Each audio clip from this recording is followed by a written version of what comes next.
ಷಷ್ಠಿಪತಿ ಶ್ರೀ ಹರ್ಷರಾಯನ ಪಟ್ಟನರಸಿಯ ಸಹಜಾನುಗ ಮುಂದೆ ಬಿಟ್ಟಿ ಕೂಳನು ತಿಂದು ಹೊಟ್ಟೆಯ ಬೆಳೆಸಿಕೊಂಡ. ನಾವು ಊಟಕ್ಕೆ ರಾಘವೇಂದ್ರ ಮೈರ ಮನೆಗೆ ಹೋದದ್ದಲ್ಲ, ಅವ್ರು ಎಂಜಲ ಕೈಲು ಕಾಗೆ ಹೊಡೆಯವರಲ್ಲ ಅಂತ ನಮಗೆ ಚೆನ್ನಾಗಿ ಗೊತ್ತುಂಟು. ಎಂತ ಮಾತಾಡುದು ನೀವು? ಬಿಟ್ಟಿ ಕೂಳನು ತಿಂದು ಅದಕ್ಕೆ ಕೇಳುವುದು. ಯಾಕ? ಇಬ್ರು ಇರುವುದು ಒಂದೇ ಜಾಗದಲ್ಲಿ, ನೀವಿರುವುದು ಅಲ್ಲೇ, ನಾನಿರುವುದು ಇಲ್ಲೇ. ಒಂದೇ ಚರ್ಗಿ ಕೂಳು ತಿಂದ್ಕೊಂಡು ನಾ ತಿಂದದ್ದಷ್ಟೇ ಬಿಟ್ಟಿ ಆಗುದು ಹೇಗೆ ಅಂತ ಕೇಳುದು ನಾನು. ನಾವು ದಿನ ಇರುವುದಿಲ್ಲಲ್ಲ. ಅದು ಒಂದು 10 ಮನೆ ಆಗಬೇಕು, ಧರ್ಮಕ್ಕೆ ಖರ್ಚು ಮಾಡುವವರು ಬೇರೆ ಆಗಬೇಕು, ಅಂದ್ರೆ ಮಾತ್ರ ಇರುವುದಿಲ್ಲ.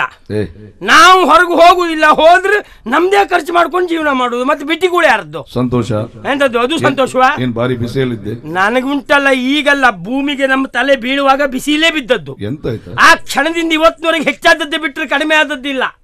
ಸ್ವಾಮಿ, ನನಗೆ ಬರುವ ಸಿಟ್ಟಿಗೆ ನನ್ನನ್ನೇ ನಾ ಕೊಂದ್ಕೊಬಿಡುವ ಅನ್ಸ್ತಾ ಉಂಟು.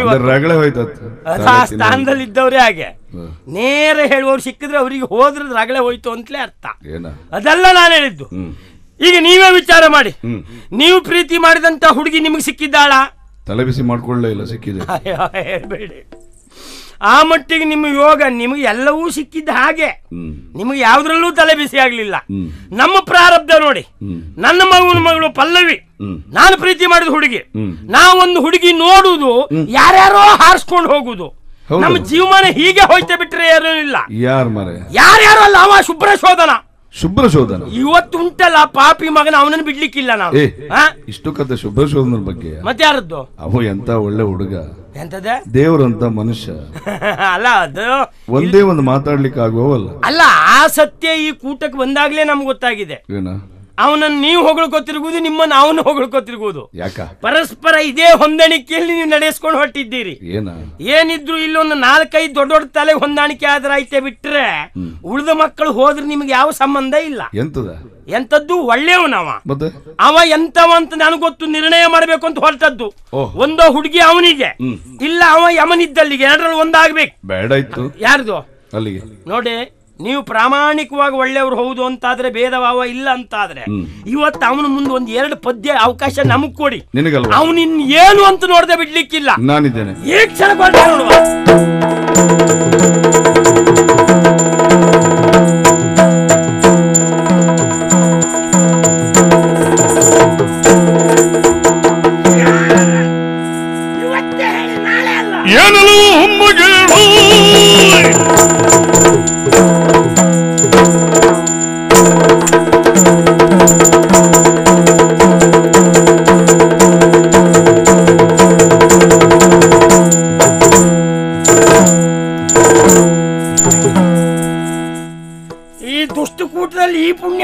ಒಬ್ಬ ಹೌದೇ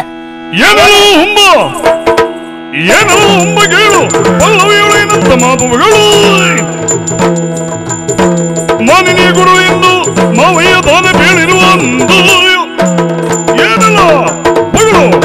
ಏನಲ್ಲವ ಹುಂಬ ಕೇಳು. ಹುಂಬ ಏನಂತ ತಿಳ್ಕೊಂಡಿದ್ದೆ? ನಿನ್ನಂತ ನಯವಂಚಕ, ಬೂದಿ ಮುಚ್ಚಿದ ಕೆಂಡ, ಸ್ವಾಗೆ ಮುಚ್ಚಿದ ಹೊಂಡ ಪ್ರಪಂಚದಲ್ಲಿ ಬೇರೆ ಇಲ್ಲ. ನಿನ್ನನ್ನು ಎಂತ ನಾ ಹೇಳಿದ್ ತಪ್ತಾ ಇಂಥದ್ದು ಇಲ್ವಾ? ಮತ್ ನಗಾಡ್ತಾವ ಏನ ನಗಾಡುವುದು? ನಿನ್ನಲ್ಲಿ ಬೀದಿ ಬಸವಂತ ಬಿಟ್ಟಿದ್ದಾರಾ? ಇದೋ ನಿನ್ನಮ್ಮ ನಿನ್ನ ಗಂಡು ಮಗ ಅಂತ ಹೆತ್ತದಿದ್ರೆ, ನಿನಗೆ ಪಿತ್ತ ಹೇಳುವ ಅಂಶ ಇದ್ರೆ ಬರ ಮೈ ಮೇಲೆ ಬೇಡ ಬಾರ. ನಗಾಡ್ತ ಭಾಗವತ್ರ ಆಯ್ತಾ? ನೀನು ಬೈದ ಆಯ್ತಾ? ಎಂತದ ನೀನು ಬೈದ ಆಯ್ತಾ? ಇನ್ನೂ ಇತ್ತು. ನೀನ್ ನಗಾಡಿ ನನ್ಗೆಲ್ಲ ನೆನಪು ಹೋಯ್ತು. ಈಗ ನಾನು ಸುಮ್ಮನಿದ್ದೇನೆ. ಯಾಕೆ ಗೊತ್ತಾ? ಯಾಕೆ? ನೀನ್ ಇಲ್ಲಿಗೆ ಬರುವಾಗಲೇ ಸುದ್ದಿ ಇತ್ತು. ಏನಂತ? ಮನುಷ್ಯ ಬಹಳ ನೇರ, ಮಾತು ಬಹಳ ಖಾರ, ಅದ್ರ ಹೃದಯ ಒಳ್ಳೆಯದು ಎಂದು. ಅದಕ್ಕೆ ಅವನ ಹತ್ರ ವ್ಯವಹರಿಸೋದು ಹೇಗಪ್ಪ ಅಂತ ಕೇಳಿದೆ. ನಿಂದ ಅದೆಲ್ಲ ಬುದ್ಧಿವಂತಿಗೆ ನೀ ಮೊದಲು ಮಾಡ್ಕೊಳ್ತೀನಿ ನೀನು. ಅದಕ್ಕೂ ಹೇಳಿದ್ದಾರೆ ಅವರು. ಅವ ಬೈಯುವ ತನಕ ನೀವು ಸುಮ್ಮನಿರಿ ಇದ್ರೆ ಆಮೇಲೆ ನಾವು ಹೇಳ್ದಾಗ ಕೇಳ್ಕೊಂಡು ಬಿದ್ಕೊಂಡಿರ್ತಾನೆ ಅಂತ ಸುದ್ದಿ ಇದೆ. ಇದು ಬಾಲ ಅಲ್ಲಾಡಿಸ್ಕೊಂಡ ಅಥವಾ ಹಾಗೆ? ಬಾಳ ವ್ಯತ್ಯಾಸ ಇಲ್ಲ. ಅದು ಕೂಗಿ ಕೂಗಿ ಬಿದ್ದು ಬಾಲ ಅಲ್ಲಾಡಿಸ್ತದೆ, ನೀನು ಹಾಗೆ ಅಂತೆ. ಹೌದಾ? ಅದು ಕಚ್ಚಿದ್ದಲ್ಲೂ ಸುದ್ದಿ ಇಲ್ವಾ ನಿನ್ಗೆ? ಬೊಗಳುವ ನಾಯಿ ಕಚ್ಚುವುದಿಲ್ಲ ಅಂತ ಒಂದು ಪ್ರತೀತಿ ಮಾತುಂಟು. ಹೌದು. ಆ ಮಾತು ಹುಟ್ಕೊಳ್ಳೋದು ಉಂಟಲ್ಲ, ಯಾರಿಗೋ ಬೊಗಳಿದ ನಾಯಿ ಕಚ್ಚಲಿಲ್ಲ, ಹಾಗಾಗಿ ಆ ಮಾತು ಉಟ್ಕೊಳ್ತು. ಸರಿ, ಅದೇ ಕಚ್ಚದಿದ್ರೆ ಹೇಳ್ತಾ ಇರ್ಲಿಲ್ಲ. ಅವನಿಗೆ ಅನುಭವ ಇಲ್ಲ. ಏನು ಬರುವಾಗ ನಾನು ಕಿವಿ ಮುಚ್ಕೊಂಡು ಬಂದಿದ್ದೆ ಅಂತ ಮಾಡಿದ್ಯಾ? ಯಾರು ಸುದ್ದಿ ತಂದಿದ್ದು? ನಿನ್ನ ಬಗ್ಗೆ ಸಾಕಷ್ಟು ತಿಳ್ಕೊಂಡೇ ಬಂದಿದ್ದೇನೆ. ಬಗ್ಗೆ ಊರ್ ಮೇಲೆ ಊರು ಬಿದ್ರು ಯಾವ ಪ್ರಕರಣಕ್ಕೂ ಅವನ ಸಂಬಂಧ ಇಲ್ಲದೆ ಹೋದಾಗಿರ್ತಾನೆ. ಅವನ ಮುಂದೆ ಹುಡುಗರ ಮಕ್ಕಳು ಹೊಡ್ಕೊಂಡ್ರು ಯಾಕೆ ಅಂತ ಕೇಳುವುದಿಲ್ಲ ಅವ ಎನ್ನುವ ಕಾರಣಕ್ಕಾಗಿ ಅವ ಯಾವ ಪ್ರಕರಣದಲ್ಲಿಲ್ಲ ಅಂತ ಲೆಕ್ಕ ಹಾಕಬೇಡಿ. ಇಲ್ಲಿ ಏನೇ ಒಂದು ಆಗುದಿದ್ರು ಎಲ್ಲಾ ಪ್ರಕರಣದಲ್ಲೂ ಇದ್ದು ಇಲ್ಲದೆ ಹೋದವರಾಗಿರ್ತಾನೆ ಅಂತ ತಣ್ಣೀರ್ ಕತ್ರಿ ನೀನು ಅಂತ ನನಗೆ ಮೊದಲೇ ಸುದ್ದಿ ಉಂಟು. ತಲೆ ಒಣಗಿದ ಮೇಲೆ ಬುಡ ಕತ್ತರಿಸೋದು ಗೊತ್ತಾಗ್ತದೆ ಆ ಜಾತಿ ಸ್ವಭಾವದವ. ನಿನ್ನ ಬಗ್ಗೆ ಸಂತೋಷ ಸುಡ್ಗಾಡಿ ಎಂತ ಹೇಳು ಸಂತೋಷ ನಿನ್ಗೆ ಎಂತದ? ಈಗ ನೀ ನನಗೆ ಏನಂದೆ? ಏನೆಲ್ಲ ಹುಂಬ ಕೇಳು. ನಾವೆಲ್ಲ ಹುಂಬ ಹೇಳುವುದು ಯಾರಿಗೆ ಗೊತ್ತಾ? ಯಾರಿಗೆ? ಆಕಾಶಕ್ಕೆ ಏನಿಟ್ಟು ಒಬ್ಬಾತ ಚಂದ್ರನನ್ನು ಹಿಡಿತೇನೆ ಅಂದ್ರೆ ಅವನಿಗೆ ಹುಂಬ ಹೇಳುವುದು. ಸಮುದ್ರದಲ್ಲಿರುವ ಎಲ್ಲಾ ನೀರನ್ನು ತನ್ನ ಕೈಯಲ್ಲಿರುವ ಕೊಡದಲ್ಲೇ ಅಳೆತೇನೆ ಅಂತಂದ್ರೆ ಅವನಿಗೆ ಹುಂಬ ಅಂತ ಹೇಳುದು. ನಾವಂತವ್ರಿಗೆ ಹುಚ್ಚ ಅಂತೇಳಿ ಬಿಟ್ರೆ ಹುಂಬ ಹೇಳುವುದಿಲ್ಲ. ಹುಂಬ ಹೇಳುವುದು ಯಾರೀಗ? ನಿನ್ನಾಗ ಸ್ವಸ್ವರೂಪ ಜ್ಞಾನ ಇಲ್ಲದೆ ಹೋದವರಿಗೆ. ಯಾವ ವಿಷಯ? ಯಾವ ವಿಷಯದಲ್ಲ. ಈಗ ನನ್ನ ನಿನ್ನ ಸ್ಥಾನ ಎಂತದ್ದು ಇಲ್ಲಿ? ಇಬ್ಬರು ಸೋದರಳಿಯಂದಿರು ಅಲ್ವಾ? ದೇಶದ ಮಹಾರಾಜರ ಹೆಂಡತಿಯ ತಮ್ಮನ ಮಗ ನಾನು, ಮಹಾರಾಜರ ತಂಗಿಯ ಮಗ ನಾನು. ಇಬ್ರು ಅಳಿಯಂದಿರು. ಹೌದು, ಹೆಚ್ಚು ಕಡಿಮೆ ಇಲ್ಲ. ಹೌದು. ಆದ್ರೆ ನಿಂದು ಎಂತದ್ದ ನಿಂದು? ಇಲ್ಲಿ ಏನಾಗುದಿದ್ರು ನೀ ಹೇಳ್ದಾಗೆ ಆಗ್ಬೇಕಾ? ಏನ್ ನಮ್ಗೆ ಗೊತ್ತಾಗುದಿಲ್ಲ ಅಂತ ಮಾಡಿದ್ದೀಯಾ? ಹಣ ಹಾಕುದು ಯಾರು? ಯಜಮಾನಿಕೆ ನಿನ್ನದ್ದ. ಯಾವ ವಿಷಯ? ಎಲ್ಲ ವಿಷಯದಲ್ಲೂ ಹೌದು. ಹೇಳು ಹೇಳುದು ಪೂರ್ತಿ ಈಗ ನೋಡಿ ನೆಗಾಡಿದ್ ನೋಡು. ನೋಡು ಏನ್ ಯಾರು ಉದ್ಧಾರ ದೊಡ್ಡ ಅವರು ಒಳಪೆಟ್ಟೆ. ನಿಮ್ಮಿಬ್ರೊಳಗೆ ಹೊಂದಾಣಿಕೆ ಎಲ್ಲ ಕಣ್ಣು ಸನ್ನೆ ಬಾಯಿ ಸನ್ನೆ. ಅಗತ್ಯ ಮನೆಗೆ ಹೋಗ್ಬೇಕು ನಿಮ್ಗೆ ಬೇಗ ಆಗ್ಬೇಕು ಅಂದ್ರೆ ನೀವ್ ಹೇಳ್ದಾಗೆ. ಅಲ್ಲ ಬರುವಾಗ ತಡ ಆಗ್ತದೆ ಅಂದ್ರೆ ಅಲ್ಲೇ ಬರೆಯುವಾಗ ನೀವು ಈಗ ಅಂದ್ರೆ ಸೈ ಎಲ್ಲ ನಿಮ್ ಹೊಂದಾಣಿಕೆ ಗೊತ್ತಾಗುದಿಲ್ವಾ? ಇವತ್ತು ನಿರ್ಣಯ ಮಾಡಿ ಬಂದಿದ್ದೇನೆ. ನೀವ್ ಏನ್ ಬೇಕಿದ್ರೆ ಮಾಡ್ಕೊಳ್ಳಿ, ನನಗೆ ಸಂಬಂಧ ಇಲ್ಲ. ಸರಿ, ಆದ್ರೆ ನನ್ನ ಕರಳಿ ಕತ್ತರಿಸು ಉದ್ಯೋಗ ಯಾಕೆ ಮಾಡ್ಲಿಕ್ಕೆ ಹೊರಟಿದ್ದೀಯಾ? ಯಾವುದು? ನನ್ನ ಮಗಳು ಪಲ್ಲವಿ. ಹೌದಾ? ಹೌದಾ? ಮತ್ ನಗಾಡ್ಬೇಡ, ನಗಾಡ್ಬೇಡ. ಹೌದಾ? ನನಗೂ ಮಾವನ ಮಗಳೇ. ಏ ಪುಣ್ಯಾತ್ಮ, ನಿನ್ನ ಸುದ್ದಿ ಗೊತ್ತಿಲ್ವಾ? ಏನು ಬಾಳ ಕರ್ಕೊಂಡ್ ತಿರುಗ್ತಿ ಅಂತ ಸುದ್ದಿ ಉಂಟು. ಮೊನ್ನೆ ಉಪವನಕ್ಕೆ ಹೋಗಿದ್ಯಾ? ಹೌದು. ಮರ ಸುತ್ತ ಬರ್ತೀಯಾ? ಸರಿ. ಯಾವ ಯಾತನೆ ನಿಮ್ದು? ಮಧುರ ಯಾತನೆ. ನನಗಿಲ್ಲಿ ಯಮ ಯಾತನೆ, ನಿಮಗೆ ಮಧುರ ಯಾತನೆ. ಮತ್ತೆ ದೇವಸ್ಥಾನಕ್ಕೆ ಹೋಗಿದ್ಯಾ? ಜೀವನದಲ್ಲೇ ಮೊದಲನೇ ಬಾರಿ. ಹೇಳುದು ಬೇಡ, ನಂಗೆ ಗೊತ್ತುಂಟು. ಅವಳು ಹೋಗ್ಲಿಕ್ಕಾಗಿ ಹಣ್ಕಾಯಿ ಸಾಮಾನು ಹಿಡ್ಕೊಳ್ಲಿಕ್ಕೆ ನೀನಾ? ಪಾಪ ಅವ ದೇವ್ರು ಎಲ್ಲಾದ್ರೂ ಇದ್ದ, ನೀವ್ ಹೋದದ್ರಿಂದ ಇನ್ನು ಎಲ್ಲೋ ಹೋದ್ನೇ ನಾವ. ಹಾಗಾಗಿ ಕೇಳ್ತೇನೆ, ಮರ್ಯಾದಿಂದ ಅವಳನ್ನು ಬಿಡ್ಬೇಕು. ಯಾಕೆಂದ್ರೆ ಅದು ನನಗೆ ದಕ್ಕಬೇಕಾದವಳು. ನಿನಗೆ ಯಾಕೆ ದಕ್ಕಬೇಕು? ನಮ್ಮ ಮಾವ ಹೆಣ್ಣನ್ನು ನನಗೆ ಕೊಡ್ತೇನೆ ಅಂತ ಹೇಳಿದ್ದಾರೆ. ಸುಳ್ಳು ಹೇಳಬೇಡವಾ? ಎಂದ ಸುಳ್ಳು? ನನಗೆ ಲೇಖನ ಬರೆದು ಹೇಳಿದ್ದಾರೆ. ಏನಂತ? ನಿನಗೆ ಕೊಡ್ತೇನೆ ಅಂತ. ನೋಡು, ಬ್ಯಾಡ್ದೋದು ಮಾತಾಡ್ಬೇಡ, ನನ್ನ ದಾರಿ ತಪ್ಪಿಸ್ಬೇಡ. ಸತ್ಯವಾಗಬಹುದು. ನಿನ್ನಲ್ಲಿ ನಿನಗೂ ಕೊಡ್ತೇನೆ ಅಂತ ಹೇಳಿದ್ದಾರ. ದೇಶದ ಮಹಾರಾಜರಿಗೂ ಯಜಮಾನರಿಗೂ ವ್ಯತ್ಯಾಸವೇ ಇಲ್ಲ. ಏನಾಯ್ತಾ? ಮಹಾರಾಜರು ಎಲ್ಲ ವಿಚಾರ ಮಾಡಿ ನೋಡು. ಈಗ ಯಜಮಾನರಿಗಾದ್ರೂ ಅನಿವಾರ್ಯ ಅಂತ ಉಂಟು. 25 ಜನ ಕಲಾವಿದರು ಇಟ್ಕೊಳ್ಬೇಕು. ಸ್ವಸ್ವರೂಪ ಜ್ಞಾನ ಇಲ್ಲದೆ ಹೋದವರಿದ್ರೆ ನಿನಗಿಂತ ಅವ್ ಹೆಚ್ಚು ಅಂದ್ರೆ ಇವ್ ಎದ್ಕೊಂಡು ಮನೆ ಹೋಗ್ತಾ. ಮಹಾರಾಜರಿಗೆ ಅನಿವಾರ್ಯತೆ ಉಂಟಾ? ಹಾಗಿದ್ರೆ ಯಾಕೆ ಹಾಗೆ ಮಾಡಿದ್ರು? ಆದ್ರೂ ಒಂದು ಹೊಂದಾಣಿಕೆ ಮಾಡ್ಕೊಳ್ಳುವ. ಏನು? ವಯಸ್ಸಿನಲ್ಲಿ ನಿನಗಿಂತಲೂ ಹಿರಿಯವ ನಾನು. ನೀನು ಅದು ಒತ್ತಿ ಒತ್ತಿ ಹೇಳುದು ಬೇಡ. ಯಾಕೆ? ಮುಖ ಕಂಡ್ರೆ ಗೊತ್ತಾಗ್ತದೆ ಹಿರಿಯವ ನೀನು ಅಂತ. ಅಂದ್ರೆ ನನ್ನ ಮುಖದಲ್ಲಿ ಗೆರೆ, ತೋಡು, ಹಳ್ಳ, ಕೊಳ ಎಲ್ಲ ಬಿದ್ದಿದೆ ಹೇಳುದಾ? ಹಾಗಲ್ವಾ? ಮುಖದಲ್ಲಿ ಪಕ್ವತೆ. ಅದಕ್ಕೂ ಒಂದು ನೀ ಪಕ್ವತೆ ಅಂದ್ರು ಒಂದೇ, ಪ್ರಬುದ್ಧತೆ, ಅದು ಸಾಕು. ಸರಿ ಉಂಟಲ್ವಾ? ಹಾಗಾಗಿ ಕೇಳುವುದು, ನಾನು ಮದುವೆ ಆಗ್ಬೇಕಂತ ಹುಡುಗಿ ಅವಳು, ಅವಳನ್ನು ಬಿಟ್ಟು ಹೋದ್ರೆ ನೀವು ಉಳ್ಕೊಳ್ತಿ. ಇಲ್ಲೇ ಹೋದ್ರೆ ನಿನ್ನ ಪ್ರಾಣಕ್ಕೆ ಗಂಡಾಂತರ ಉಂಟು. ನೀನು ಅವಳನ್ನು ಬಯಸ್ಲೇಬಾರದು. ಯಾಕೆ? ಯಾಕೆ ಗೊತ್ತಾ? ನೀನ್ಯಾರೋ ಮಾರುತ್ತೀರೋ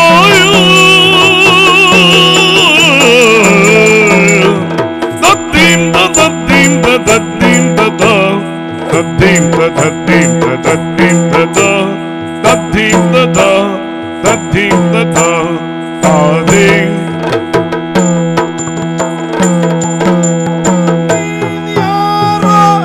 ಅವಳ್ಯಾರೋ ಮಾರುತೀರಾಯ ನೀನ್ಯಾರೋ ಅವಳ್ಯಾರೋ ಮಾರುತೀರಾಯ ನಿನ್ನ ರೂಪ ಯೌವನಕ್ಕಾಗಿ ಸಮವಲ್ಲಭಯ್ಯ ನಿನ್ನ ರೂಪ ಯೌವನಕ್ಕಾಗಿ ಸಮವಲ್ಲಭಯ್ಯ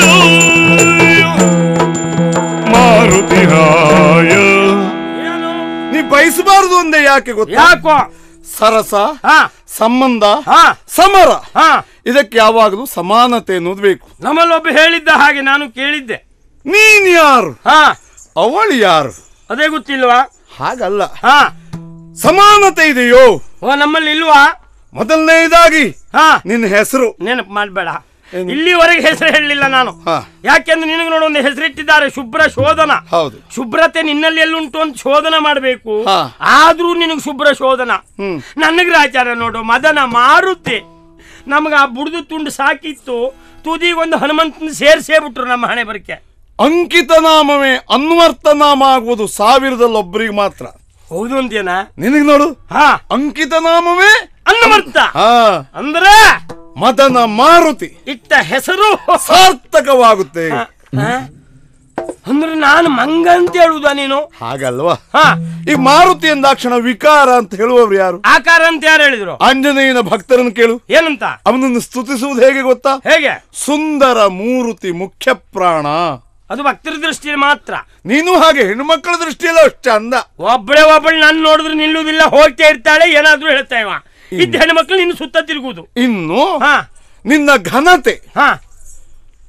ಓ ದೂರದಲ್ಲಿ ಒಂದು ಆಸನ ಹಾಕಿಕೊಂಡು ನೀನು ಕೂತ್ರೆ 1000 ಒಬ್ಬರಾದ್ರೂ ನಿನ್ ಮಾತಾಡಿಸ್ತಾರ? ಅಂದ್ರೆ ನಂಗೆ ಹುಚ್ಚು ಜೋರುಂಟು, ಬಂದ್ರು ಕಚ್ಚುತ್ತೇನೆ ಅಂತ ಹೇಳುದಾ? ಹಾಗಲ್ಲ.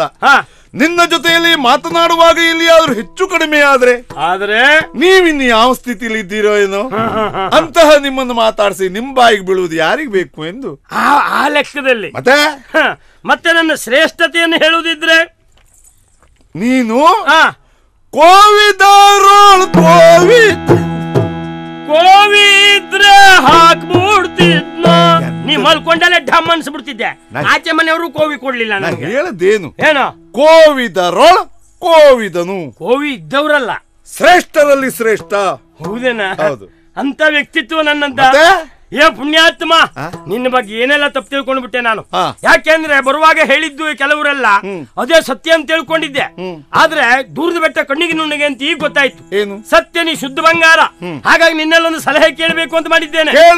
ಏನೇ ಆದ್ರೂ ನನಗೆ ಈ ಹೆಣ್ಮಕ್ಕಳ ಮನಸ್ಥಿತಿ ಹೇಗೆ ಅಂತ ಅರ್ಥ ಆಗಲಿಲ್ಲ. ಅವರು ಒಲಿಸಿಕೊಳ್ಳುವ ದಾರಿ ಗೊತ್ತಿಲ್ಲ. ಹಾಗಾಗಿ ಕೇಳುವುದು, ನನ್ನ ಘನತೆ ಗೌರವಕ್ಕೆ ಕುಂದಬಾರದೆ ಹೋದ ರೀತಿಯಲ್ಲಿ ಹೆಣ್ಮಕ್ಕಳು ನನ್ನತ್ತ ವಾಲಬೇಕು. ಸರಿ, ಅವರು ನಿನಗೆ ಆಕರ್ಷಿತರಾಗಬೇಕೇ ಹೊರತು ನಾನು ಅವ್ರ ಹಿಂದೆ ಹೋಗುದಲ್ಲ, ನೀನು ಮೂಸ್ತಾ ತಿರುಗುದಲ್ಲ. ಅದ್ ನಂಗೆ ಆಗ್ಲಿಕ್ಕೂ ಇಲ್ಲ. ಈಗ ನಾನು ಹೇಳ್ತಿದ್ದಾರೆ, ಮೊದಲನೇದಾಗಿ ಮೆಚ್ಚಿದ ಹೆಣ್ಣಿಗೆ ಉಡುಗೊರೆ ಕಳಿಸ್ಬೇಕು. ಉಡುಗೊರೆ ಕೊಡ್ಲಿಕ್ಕೆ ಕೆಲವು ಕಡೆ ಕೊಟ್ಟಿದ್ದೆ, ವಿಳಾಸ ಒಂದು ಬರೆಯಲಿಲ್ಲ ನಾನು. ಬಹಳ ಸಣ್ಣದ ಪರಿಸ್ಥಿತಿ ಹಾಗೆ. ದೊಡ್ಡದು ಕಳಿಸ್ಬೇಕು. ದೊಡ್ಡದು ಕಳುಹಿದ್ದೇ ಇಷ್ಟು ದೊಡ್ಡದು. ಅವ ಎಷ್ಟು ದೊಡ್ಡವ ಅಂತ ಆಗ್ಬೇಕು. 2 ಚಕ್ರದ ಅರ್ಥಲ್ಲ, ಕೊಡುದಿದ್ರೆ 12 ಚಕ್ರದ್ದೇ ಕೊಡ್ತೇನೆ. ಸರಿ. ಆಮೇಲೆ ಒಲವಿನ ಓಲೆ ಅಂದ್ರೆ ನಾನು ಬರೆಯುವುದಾ? ಪ್ರೇಮದ ಓಲೆ. ನನಗೆ ಅದೊಂದು ಆಗುದಿಲ್ಲ. ಬರೆಯುವುದು ಓದುದು ಎರಡೂ ಆಗದೆ ಹೋದ್ರಿಂದ ಈ ಜಾಗದಲ್ಲಿ ಇದ್ದೆ ನಾನು. ನನಗೆ ಬರೆಯುವುದು ಆಗ್ಲಿಕ್ಕಿಲ್ಲ. ನಾನಿದ್ದೇನೆ. ಯಾರು ಬರ್ಕೊಡ್ಲಿಕ್ಕೆ? ವಿಳಾಸ ಕೊಟ್ಬಿಡು. ನಾನು ವಿಳಾಸ ಅವ್ರದ್ದು ಕೊಟ್ರೆ ನಿಮ್ಗೆ ಅನುಕೂಲ ಆಗ್ತದೆ ಅಷ್ಟೇ, ಬಿಟ್ರೆ ನಂಗೆ ಪ್ರಯೋಜನ ಆಗುದಿಲ್ಲ. ನಿನ್ನ ಬಗ್ಗೆ ಅಲ್ಲ, ನನ್ನ ಬಗ್ಗೆ ನೀವು ಮಾಡುದಲ್ಲ, ಆದ್ರಿಂದ ನಮಗೆ ಬೇಡ. ನಾ ಬರ್ಕೊಡ್ಲ? ನಿನ್ನ ಮೇಲೆ ವಿಶ್ವಾಸ ಉಂಟು. ಸರಿ.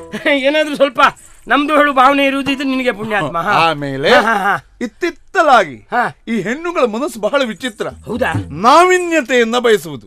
ಅಂದ್ರೆ ಹೊಸದು ಉಡುಗೆ ತೊಡುಗೆ. ಅಯ್ಯ, ಅದನ್ನ ಕೆಲವು ಹುಡುಗರ ಮಕ್ಕಳು ನೋಡಿದ್ದೇನೆ. ಸಮೃದ್ಧವಾದಂತ ಕೇಶರಾಶಿ ಇದ್ರು ಈ ತಲೆ ಕೂದಲೆಲ್ಲ ಬೋಳಿಸ್ಕೊಳ್ತಾರೆ. ಕೆಲವರಂತೂ ಮಧ್ಯಷ್ಟು ಓಣಿಯಾಗಿ ಇಟ್ಕೊಂಡಿದ್ದಾರೆ. ಇನ್ನು ಕೆಲವು ಇಷ್ಟೇ ಗಡ್ಡೆ ಬಿಟ್ಕೊಳ್ಳುವುದು. ಮತ್ತೆ ಈ ನೊಣ ಕೂತಾಗ ಒಂದ್ ಸಣ್ಣ ಮೀಸೆ ಇಲ್ಲ, ಒಂದು ಕಿವಿಗೆ ಒಂಕಿ. ಒಂದೇ ಕಿವಿಗೆ ಯಾರಾಗ್ತಾರ? 2 ಕಿವಿಗೆ ತಕೊಳ್ಳಿಕ್ಕೆ ಅವ್ರಿಗೆ ಖರ್ಚಿಗಿಲ್ದೆ ಹೋದವ್ರೆ ಇಂಥದ್ದು ಮಾಡುದು. ಹಾಗಾದ್ರೆ ಒಂದ್ ಕೆಲಸ, ಒಂದು 2 ತಿಂಗಳು ಮಟ್ಟಿಗೆ ನೀನು ಹಾಗೆ ಮಾಡು. ಇಷ್ಟು ಗಡ್ಡ, ಇಲ್ಲೊಂದು ಮೀಸೆ, ತಲೆ ಕೂದಲು ಬೋಳಿಸ್ಕೊಳ್ಳುದಲ್ವಾ? ದೇವರು ನಿನ್ಗೆ ಆ ಅನುಕೂಲವನ್ನೂ ಕೊಟ್ಟಿದ್ದಾನೆ. ಯಾವ್ದು? ಬೋಳಿಸಬೇಕಾದ ಅಗತ್ಯಿಲ್ಲಲ್ಲ. ಅಂದ್ರೆ ನಮ್ಗೆ ಹುಟ್ಲಿಲ್ಲ ಅಂತ ಹೇಳುದಾ, ಅಪಾಯ ಹೋದ್ರು ಅಂತ ಹೇಳುದಾ? ನೀನು ಹೋಗ್ಲಿ, ತ್ಯಾಗದ ಬಿಸಾಡಿ ಹೋಗ್ಬಿಡು. ಇನ್ನು ಕೊನೆಯದೊಂದುಂಟು. ಕೆಲವರು ಶ್ರೀಮಂತರನ್ನ ಬಯಸಿದ್ರೆ ಇನ್ನು ಕೆಲವರು ಸೌಂದರ್ಯವಂತರನ್ನ ಬಯಸ್ತಾರೆ. ಮತ್ತೆ ಕೆಲವರು ಬಲಾಢ್ಯನೇ ಗಂಡನಾಗಬೇಕು ಅಂತ ಬಯಸ್ತಾರೆ. ಬಲಸ್ಯ ಮೃತ್ಯು ಅಂತ ಮಾತು ಉಂಟಲ್ಲ. ಧರೆಯಲ್ಲಿ ಧೈರ್ಯ ಇದ್ದವರೇ ದೇವರು ಅಂತ ಒಂದು ಮಾತುಂಟು. ಒಂದು ಕೆಲಸ ಮಾಡು. ಏನ್ ಮಾಡ್ಬೇಕು? ಅವಳು ಇದ್ದಲ್ಲಿಗೆ 4 ಜನ ದಾಂಡಿಗರು ಕಳಿಸಿ ಮೈ ಮೇಲೆ ಬೀಳಕ್ಕೆ ಹೇಳೋ. ನಾನಿಷ್ಟು ಒಡ್ಡಾಡುವುದು ಯಾಕೆ ಕೇಳಿದ್ರೆ ನಾನು ಮೈ ಮೇಲೆ ಬೀಳ್ಬೇಕು ಅಂತ. ನಾನ್ ದಾಂಡಿಗರು ತಗೊಂಡೋಗಿ ಈ ಕೆಲಸ ಮಾಡಿಸುದಾ? ಆಗ ಅವಳು ಆಪತ್ತು ಬಂದು ಬೊಬ್ಬಿಡ್ತಾಳೆ. ಓ ಕಾಪಾಡಿ ಕಾಪಾಡಿ ಅಂತ. ಹೌದು. ಆಗಷ್ಟೊತ್ತಿಗೆ ನಾವು ಓಡುದು. ಮಳ್ಳ ಓಡುದೇನಾ? ಮತ್ತೆ ನಿಮ್ ಮದನ ಮಾರುತಿ ಹಾರುದು. ಓಡೋಗ್ ಹಾರಿ ಅವ್ರ ಮುಸುಡಿಗೆ ಎರಡು ಆದ್ರ ಒಂದು ಏನು ಅವ್ರು ತಿರ್ಸಿ ಬಿಟ್ಬಿಟ್ರೆ ದಾಂಡಿಗೆ ಕಳಿಸು ನೀನಲ್ವ, ಹೇಳಿ ಕಳ್ಸ. ಓ ಈ ಹೊಂದಾಣಿಕೆ ಮೇಲೆ ಪುಣ್ಯಾತ್ಮ ನಿನ್ ತಲೆಯಲ್ಲಿ ಎಂತದ್ದುಂಟು ಹೇಳಲಿಕ್ಕಾಗ್ಲಿಕ್ಕಿಲ್ಲ. ಏನೇ ಆಗ್ಲಿ ಇದೊಂದು ಹುಡುಗಿ ಸುದ್ದಿಗೆ ನೀನ್ ಬರಬಾರ್ದು. ನನಗ್ ಬಿಡಬೇಕು. ನಿನಗೇನು ಹೋದಲ್ಲಿ ಏನ್ ತೊಂದ್ರೆ ಇಲ್ಲ. ಸರಿ ಆಯ್ತಲ್ಲ? ಹಾಗಿದ್ರೆ ನೋಡ್ತೇನೆ. ಆಗಿದ್ರೆ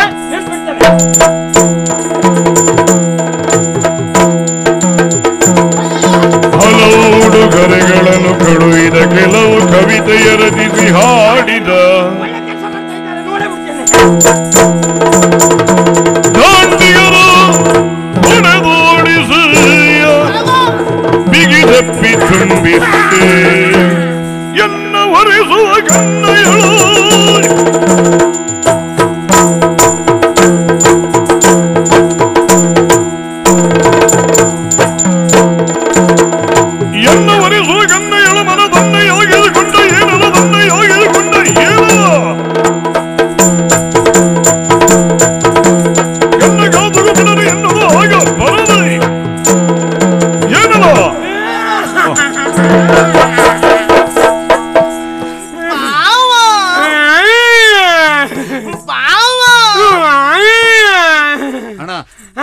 ನಿನ್ ತಂದೆಗೆ ಒಬ್ಬನೇ ಮಗನ? ಯಾಕೆ? ಒಳ್ಳೆ ಕೊಂಗಾಟದಲ್ಲಿ ಬೆಳೆಸಿದ್ದಾರೆ. ಏನು ನಿಮ್ಗೆ ಅವಳು ಮಾಡುವುದು ಕಾಣುವುದಿಲ್ಲ. ಒಳ್ಳೆ ಹಳೆ ಶ್ರುತಿ ಬಿಟ್ಟಿಗೆ ಹೇಳ್ದ ಎಳಿತಾಳೆ ಅವಳು. ದಾಂಡಿಗ ಭಾವ ಸುಡಿ ಬಿಟ್ಬಿಡುವೆ. ದಾಂಡಿಗ ಭಾವನ ಕರ್ಮ ವಿಶ್ವಾಸಘಾತಕ. ನಿನ್ನ ನಂಬಿ ನನ್ನ ಸರ್ವನಾಶ ಆಗಿ ಹೋಯ್ತಲ್ಲ. ನಿನ್ನ ಮಾತು ಕೇಳಿದವ ಯಾವನಾದ್ರೂ ಉದ್ಧಾರ ಆಗಿದ್ದಾನ? ನೀವ್ ಒಂದ್ ಇಡೀ ದಿವಸ ಒಬ್ಬರನ್ನೇ ಹೊಗಳದುಂಟಂಗೆ. ಎಂತ ನಮ್ಗೆ ಸಿಕ್ಕೋರು ಒಬ್ಬರಾದ್ರೂ ಸರಿ ಇದ್ದವ್ರು ಸಿಕ್ಕರು ಹೊಗಳ್ತಿದ್ದೆ. ನಮ್ಮ ಗ್ರಾಚಾರಕ್ಕೆ ಸಿಕ್ಕಿದ್ದೆ ಬಿಟ್ಟು ಏನಾಯ್ತು? ಏನಾಯ್ತಾ? ನಿನ್ನ ಮಾತು ಕೇಳಿ ನಾನು ಸರ್ವನಾಶ ಆದೆ. ಎಂತದ್ದು ಹುಡುಗರೆ? ಹೌದು, ದೊಡ್ಡ ದೊಡ್ಡದು. ಮೊನ್ನೆ ದಿವಸ ಬರೆದು ಕಳಿಸಿಕೊಟ್ಟ ನೀನಲ್ವೇನಾ? ಹುಡುಗರೆ ನಾನೇ. ಈ ನನ್ನ ಪ್ರೀತಿಯ ಹುಡುಗರು ನಿನಗೋಸ್ಕರವಾಗಿ ಈ ಉಂಗುರವನ್ನು ತೊಟ್ಟುಕೋ. ಹೌದು, ತೆಗೆದು ನೋಡ್ತೇನೆ. ಬಹಳಷ್ಟು ದೊಡ್ಡದುಂಟು ಉಂಗುರ. ಯಾವ ಬೆರಳಿಗೆ ಹಾಕುದು? ನನ್ನ ಸರ್ವನಾಶ ಮಾಡಿದವ ಸೂಚನೆ ಕೊಟ್ಟವ. ಎಲ್ಲ ದೊಡ್ಡ ದೊಡ್ಡದೇ ಕಳ್ಸು ಅಂದ. ಉಂಗುರವು ದೊಡ್ಡದೇ ಇರ್ಲಿ ಅಂತ ಕಳ್ಸಿಕೊಟ್ಟೆ ನಾನು. ಮತ್ತೊಂದು ಬೆಳ್ಳಿಯ ಕೊಡ ಬಂದಿತ್ತಪ್ಪ. ತಂಬಿಗೆ ತಕೊಂಡು ನಾನು. ಬಂಗಾರದ ಬಟ್ಟಲಿತ್ತು. ನಮ್ಮ ಕುಟುಂಬ ಹೋದ್ದೇ ಅದ್ರಲ್ಲಿ ಬಟ್ಟಲಲ್ಲಿ. ಏನು ಅನುಕೂಲ ಪುಣ್ಯ? ಅನುಕೂಲ ಸುಮ್ಮನಿರೇ. ನೀನು ನಿನ್ನ ಹತ್ರ ಅಷ್ಟು ಹಣ ಎಲ್ಲಿಂದ? ನನ್ನ ಅತ್ತೆ. ನನ್ನಮ್ಮ. ಹೌದು, ಕರೆದು ಕೋಶಾಧಿಕಾರಿಗೆ ನನ್ನ ತೋರಿಸಿ ಹೇಳಿದ್ಲು. ಭಂಡಾರದ ಅಧಿಕಾರಿ? ಭಂಡಾರದ ಅಧಿಕಾರಿ ಭಂಡಾರಿ. ಅವನಲ್ಲಿ ಹೇಳಿದ್ಲು, ಇವ ನಮ್ಮ ಮುದ್ದಿನ ಅಳಿಯ, ಇವನಿಗೆ ಎಷ್ಟು ಬೇಕಿದ್ರು ಖರ್ಚು ಕೊಡು, ಪ್ರಶ್ನೆ ಇಲ್ಲ ಅಂತ ಹೇಳಿದ್ಲು. ಅದೇ ಅತ್ತೆ ಇವತ್ತು ಕರೆದು ಹೇಳಿದ್ದೆ ಬೇರೆ. ಏನಂತೆ? ನೀವು ಹೊಂದಾಣೆ ಕೊಡ್ಬೇಕಿದ್ರು ಲೆಕ್ಕ ಸರಿ ನೋಡು, ಅವ ಬರ್ಬರ್ತಾ ಬಾಳ ಹಾಳಾಗಿದ್ದಾನೆ ಅಂತ ಹೇಳಿದ್ರು. ಗೊತ್ತಾ? ನಿನಗೆ ಹೇಳತ್ತ ಅದು? ಸುದ್ದಿ ಸಿಕ್ತು. ಕೊಡ್ಬೇಕಿದ್ರೆ ಪಟ್ಟಿ ನೋಡಿ ಕೊಡಿ ಅಂತ ಹೇಳಿದ್ದಾರೆ. ಅಲ್ಲ, ಇಲ್ಲಿ ಎಂತದ್ದಾಗುದಿದ್ರು ಮೊದ್ಲು ನಿನ್ನೊಟ್ಟಿಗೆ ವಿಮರ್ಶೆ ಆಗುದಿಲ್ಲ. ಮತ್ತೊಂದು ಅಲ್ಲ, ಒಂದ್ ತಿಂಗಳು ಪಾಪ ನೀವು ಆಚೀಚೆ ಇದ್ರು, ತಿಂಗಳಾದ್ಮೇಲೆ ಬಂದು ಹತ್ತತ್ರ ಕೂತ್ಕೊಂಡು ಇಬ್ರು ಮಾತಾಡ್ಕೊಂಡು ವ್ಯವಹಾರ ಹಾಗೆ ಅಲ್ವಾ? ಮಾತಾಡ್ಬೇಡ. ನಮ್ಮ ಸರ್ವನಾಶ ಬರ್ದದ್ ನಾನೇ. ನಾ ಯಾರನ್ನೆಲ್ಲ ಹೋಗಿ ದಮ್ಮಯ್ಯ ಹಾಕಿ ಹೇಳಿ ಇಷ್ಟು ಇಲ್ಲಿಗಾಗಿ ನಿನ್ನಂತ ಈ ವರ್ಷ ಒಪ್ಪಿಕೋ ಚಳುವಳಿಯ. ಯಾಕ? ಏನು ಚಳಿಗಾಲದ ಅಧಿವೇಶನವಾ? ನಿನ್ನ ಕರ್ಮ ಒಪ್ಕೊಳ್ಳು. ದೂರ್ನಿಲ್ಲ. ಹೇಳ, ಹೆಣ್ಣನ್ನ ಮಲ್ಲಿಗೆ ಬಳ್ಳಿಗೆ ಹೊಲಿಸಿದ್ದಾರೆ. ಮಲ್ಲಿಗೆ ಬಳ್ಳಿ ಸ್ವತಂತ್ರವಾಗಿ ನಿಲ್ತದ? ಇಲ್ಲ. ಮಾವಿನ ಮರವನ್ನು ಅಪ್ಪಿ ನಿಲ್ಲುವುದು.